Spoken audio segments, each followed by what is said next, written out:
Today we start the book of Numbers, and I thought I'd do something a little different and just give us a outline of what the book is entail. Um, and I looked up some information on it, and this is just some of the information that I want to share with you so you'll understand what the book of Numbers is about.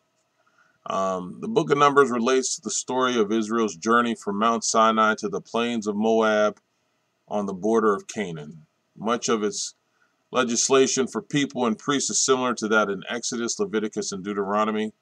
The book tells of the murmuring and rebellion of God's people and of their subsequent judgment.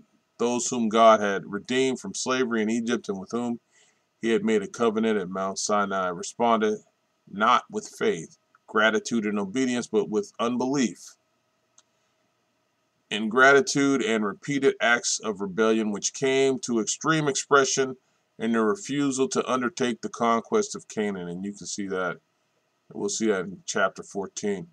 The community of the redeemed forfeited their part in the promised land. They were condemned to live out their lives in the desert. Only their children would enjoy the fulfillment of the promise that had originally been theirs. And you can see that in Hebrews 3rd chapter 7th verse through the 4th and 11th verse.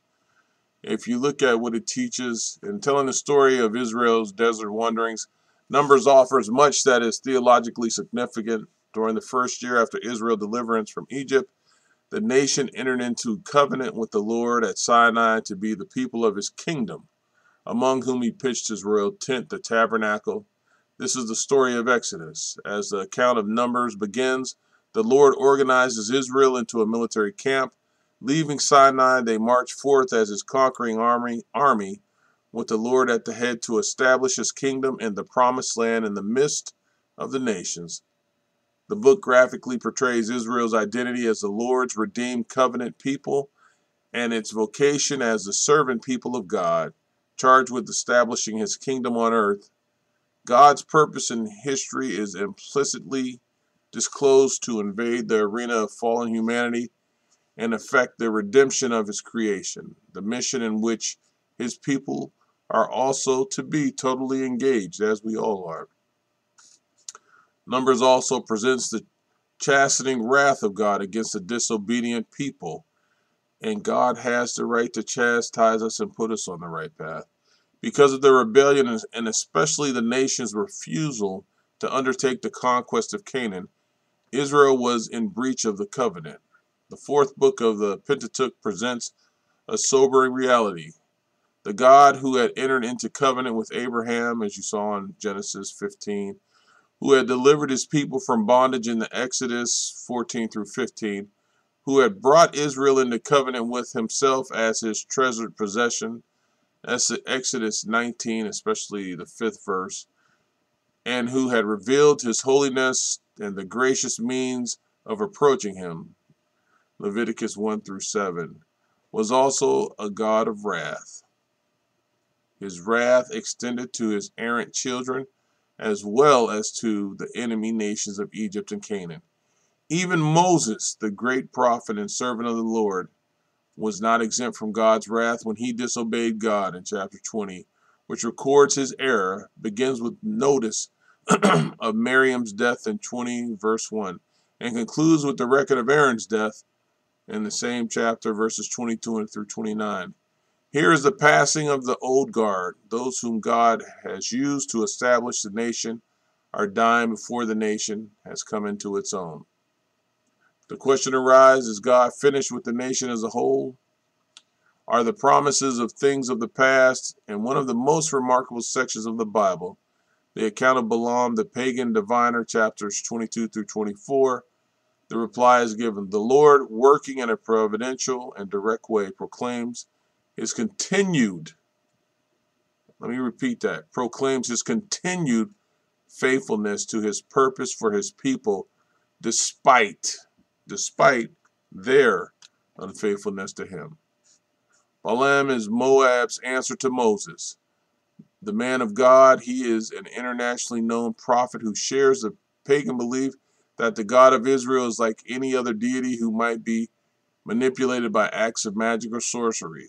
But from the early part of the narrative, when Balaam first encountered the one true God in visions, and in the narrative of the journey in the donkey, chapter 22, he begins to learn that dealing with the true God is fundamentally different from anything he has ever known. When he attempts to curse Israel at the instigation of Balak, king of Moab, Balaam finds his mouth unable to express the curse he desires to pronounce. Instead, from his lips come blessings on Israel and curses on its enemies. That's in chapters 23 through 24. In his 7 prophetic oracles, Balaam proclaims God's great blessings for his people. Though the immediate enjoyment of his blessing will always depend on the faithfulness of his people, the ultimate realization of God's blessing is sure. Because of the character of God, and you can see that in 23:19. Thus, Numbers reaffirms the ongoing purposes of God. Despite his judgment on his rebellious people, God is still determined to bring Israel into the land of promise. His blessing to Israel rests in his sovereign will. The teaching of the book has lasting significance for Israel and for the church. And you can see Romans 15:4, 1 Colossians 10:6 and 11. God does display his wrath even against his errant people, but his grace is renewed as surely as is the dawn, and his redemptive purpose will not be thwarted. This is just the outline of what we will be looking at in the book of Numbers, and there is so much more in here, but be prepared to just know that we're going to enjoy it, and all God's word is good. And if you heard anything in this outline, it keeps mentioning that God is faithful even when we are unfaithful. And even when a pagan prophet, and I can't wait till we get to Balaam, was speaking poorly against the Lord, I mean poorly, he realized that he wasn't the same as the other gods. He was the one and true God. And when he went to say something else, he could only speak good against the Israelites and bad against their enemies. Amen.